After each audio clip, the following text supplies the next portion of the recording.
ہم جاتے ہیں کہ شرائط کی طرف، اگر وہ شرائط موجود ہو تو پھر تیمم کرنا جائز ہوتا ہے. تو ان شرائط میں سے 2 شرط ہم گزشتہ سبق میں پڑھ چکے ہیں. آج ہم پڑھیں گے تیسری شرط کو. تیسری شرط کہ یہ شرط موجود ہو تو پھر ہم تیمم کر سکتے ہیں، کہ تیمم کسی ایسی پاک چیز سے کیا جائے جو زمین کی جنس سے ہو، جیسے مٹی، پتھر، ریت. لہذا تیمم جو ہے لکڑی، سونا، چاندی سے جائز نہیں ہے، اس لیے کہ یہ زمین کا جنس نہیں ہے.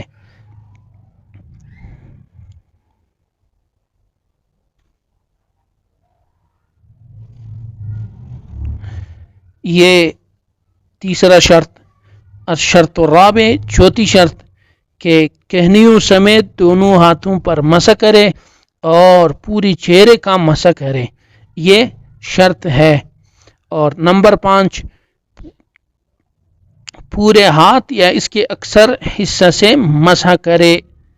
مطلب ہم نے ہاتھ مٹی میں مارے، اب پورے ہاتھ سے وہ اپنے دونوں کونیوں سمیت ہاتھ اور چہرہ ان کا مسح کرے گا، یا اپنے دونوں ہاتھ جو مٹی میں مارا ہے اس کے اکثر حصے سے مسح کریں گے.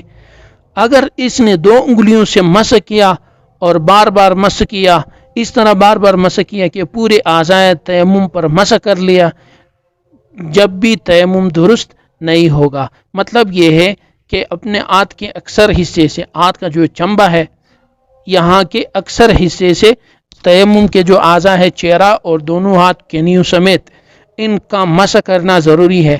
اگر ہاتھ کا اقل حصہ ہو، ہاتھ کی اکثر حصہ نہ ہو بلکہ کم حصہ ہو، اس سے وہ اپنے پورے تیمم کے جتنے اعضاء ہے، چہرہ اور دونوں ہاتھ، ان کو مسح کرے. اگرچہ وہ پورے تیمم کے پورے اعضاء کو بھی وہ کور کر لے، مکمل ہی تیمم میں لائے، لیکن چونکہ اس نے اپنے ہاتھ کے صرف 2 انگلیوں سے، یعنی ہاتھ کے کم حصے سے، زیادہ حصہ چھوڑ کر کم حصے سے اس نے تیمم کا مسح کر لیا، تو تب بھی اس کا تیمم صحیح نہیں رہا، اس کا تیمم مکمل نہیں ہوا، بلکہ ہاتھ کا اکثریت حصہ، بلکہ ہاتھ کا پورا حصہ تیمم میں مسح کے لیے استعمال کرنا لازمی ہے، تب تیمم صحیح رہے گا. الشرط السادس، چھٹی شرط، تیمم کرنے والا جو ہے 2 مرتبہ اپنی ہتھیلی کو زمین پر مارے. اگر دونوں مرتبہ ایک ہی جگہ پر ہتھیلی مارے تو تب بھی تیمم درست ہو جائے گا. یعنی یہ جب مسح کے لیے صاف مٹی میں ہاتھ اپنے ہتھیلیاں ماریں گے تو وہ 2 مرتبہ ہو، 1 مرتبہ نہ ہو. اگر ایک ہی جگہ پر 2 مرتبہ ہاتھ مارے تو تب بھی اس کا تیمم درست ہوگا. اسی طرح اگر اس کی جسم سے مٹی لگ جائے اور تیمم کی نیت سے اس سے تیمم یعنی مسح کر لے تو بھی تیمم درست ہو جائے گا. 7واں شرط، شرط السابع، کہ کوئی ایسی چیز نہ پائی جائے جو مسح اور کھال کے درمیان حائل ہو، جیسے موم اور چربی جیسی چیز وغیرہ.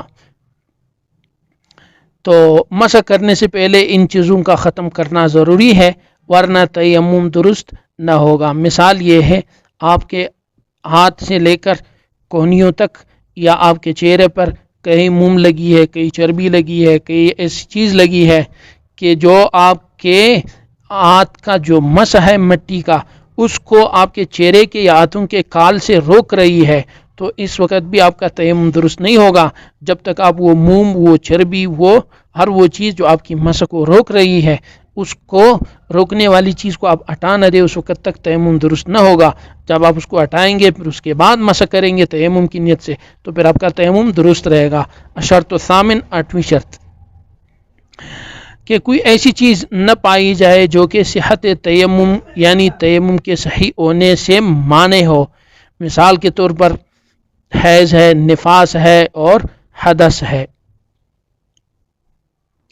یہ ایسی چیزیں ہیں، آپ 1000 بار تیمم بنا لیں لیکن آپ کا تیمم مکمل نہیں ہوگا، اس لیے کہ آپ کے لیے تیمم اس وقت جائز نہیں ہے کہ آپ تیمم بنا لیں. آپ بنائیں گے تو آپ کا تیمم نہیں بنے گا، جو شریعت کا حکم ہے وہ مکمل نہیں ہو رہا.